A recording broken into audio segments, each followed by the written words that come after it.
Hello everyone, in this video we will learn how to arrange two workbooks vertically in Excel.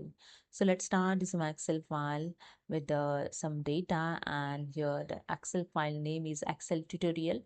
So here I'm going to add a new window first. So go to the view tab. In Windows group, click on the new window. When you click on the new window, it's automatically added Excel tutorial 2.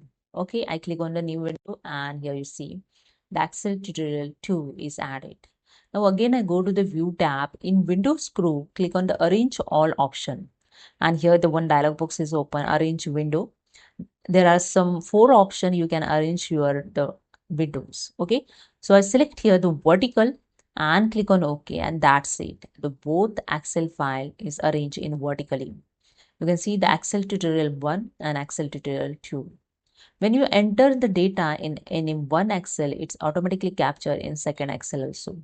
Suppose I enter here the 12 to 2024.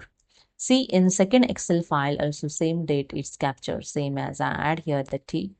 Okay, see, in second Excel file added the data automatically. Okay, so that's it. This is a way you can arrange the workbooks vertically in Excel. So hope you understood. If you like this video, please subscribe. Thank you so much.